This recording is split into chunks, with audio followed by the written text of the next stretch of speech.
Welcome to another episode of Wine Still of the Week, where I go find a bottle that is under $20 that's punching above its weight class.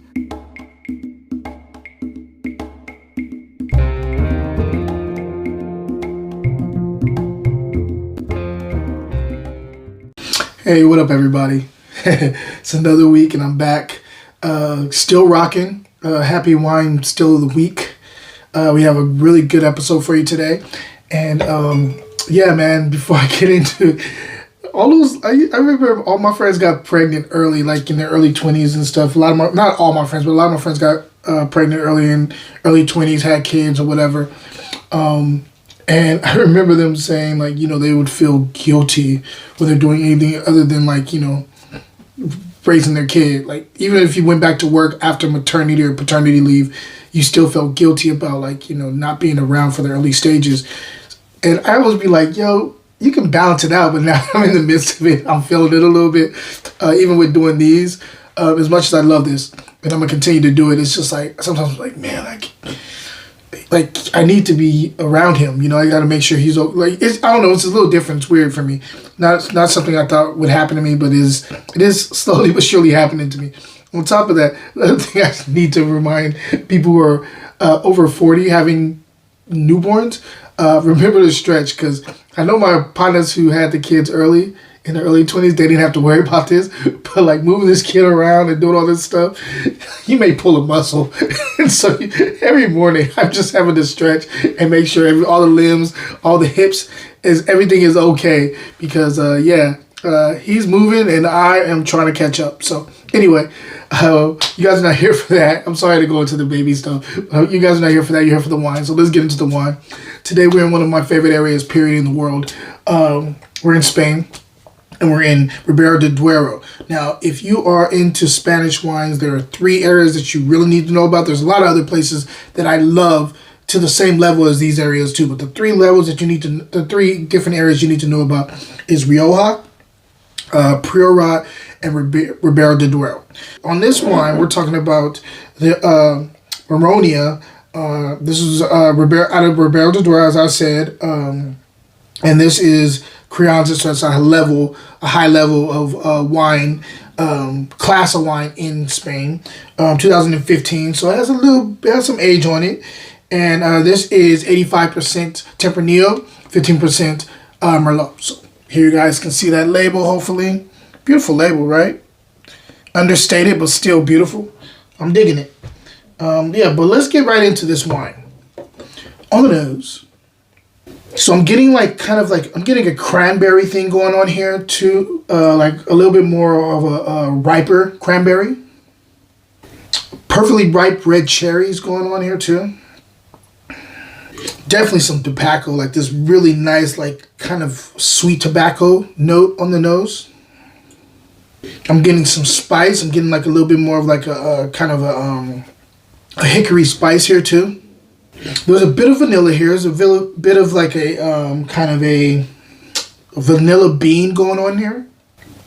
It's kind of like the smell of a forest if it's like over 90 degrees outside and you're like walking through a forest of redwoods. You're getting this like kind of pungent, sun-kissed woodsy smell. I'm getting that on the nose. There's also a bit of plum here too. I'm getting purple plum and raspberry. Let's go ahead and taste it and see if everything's translating to the palate.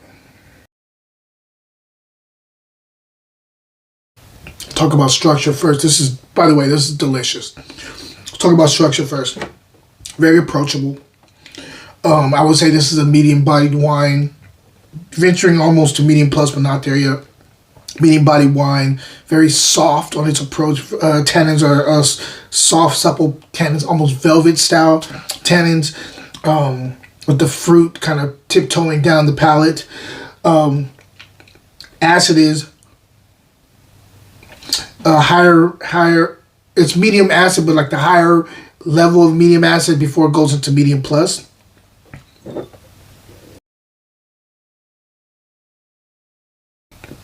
Finish is long, very drying on the outside, but like kind of showing its ass all the way up the palate. Meaning, I don't know if you guys know what showing its ass is, but like really expressing itself up the middle of the palate. This is delicious wine.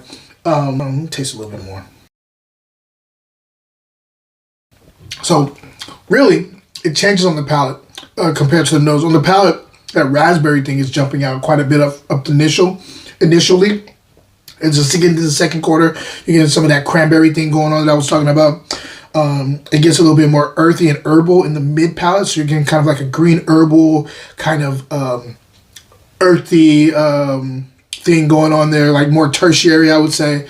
In that third quarter too, there's like this kind of coffee ground, underripe coffee ground thing going on here. So like coffee grounds that probably should not be served to you, but it's coffee. I'm getting that here too. And then as it transitions to the finish, very long finish, carries a lot of weight on the finish. There's a little bit of a dip in the third quarter to the finish, but it doesn't go crazy. This is a wonderful wine. I highly recommend it, especially for these people who are going to be looking to barbecue with this warm weather in California. This is a good wine for you. It's a nice medium-bodied, perfect wine for like almost anything. I would say this goes really well with, like I would say pork shoulder, pork chops, beef, like steak. This will go amazing with steak. More of like the leaner cuts, though, I would say. I would say this goes really good with chicken, hamburgers. This will go amazing with hamburgers. I highly recommend this wine, and definitely go grab a bottle of it. I'm going to tell you where the still is for this. Actually, sorry, before the still, let me tell you the rating. Let me taste a little bit more first. Oh, forgot. There's also initially with the raspberry, there's like that purple plum is up front. Catching that a lot up front. That darker purple plum is really kind of giving this a little bit more complexity. This is a delicious wine.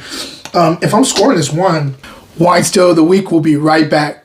Check out my online store, fruitandglassgear.etsy.com, where all the gear is wine inspired. I would think you'll love it. It's comfortable, and just check it out. Cheers, guys. Now back to the show. Yo, baby, I'm going 90 plus on this. This is a beautiful one, and I highly recommend it. The still here is it's at grocery outlet for $6.99. So of course that's a deal. If you're in California or anywhere that has grocery outlets there, look for this wine. Again, grocery outlet does not carry everything everywhere, but this one, I'm hoping that it's there because this seems like a brand new label. I've never seen it there, and delicious wine, man. I highly recommend it.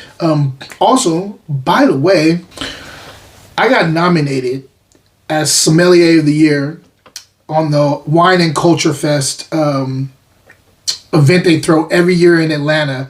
And I am super thrilled. I cannot believe I got nominated. I'm so happy. Especially with all the stuff that's been going on in my life. This is like a bright spot, So if you get a chance, I'm going to put the link in my bio, where you guys can go and vote for me for the Somm of the Year. I'd appreciate that. I don't expect to win. I mean, I'm just happy to be involved with these amazing peers of our community, wine community. Just to be like mentioned in their in the same grouping with these guys is amazing to me, and I really mean that. This is kind of really been a bright spot of a lot of craziness that's been going on. So thank you guys for nominating me, and I hope to win. I mean, of course, who doesn't want to win? So go ahead and vote. Other than that, I'm going to be in Antioch this weekend on Saturday at 1:00. I'll be on a panel talking about the publishing game for people of color, and I'll be selling some books. There's some merch and all that stuff. So if you're in Antioch, California, or somewhere near that, come and visit, come and hang out. I'd love to see everybody's shining faces, and there'll be merch for sale along with some books. So anyway, guys, question of the day. Question of the day. If you know about Spain, which region is your favorite? Again, I said Rioja, and I said Ribera Del Duero. If you have some other place that you love, please mention that. Let me know. And guys, until next time, cheers.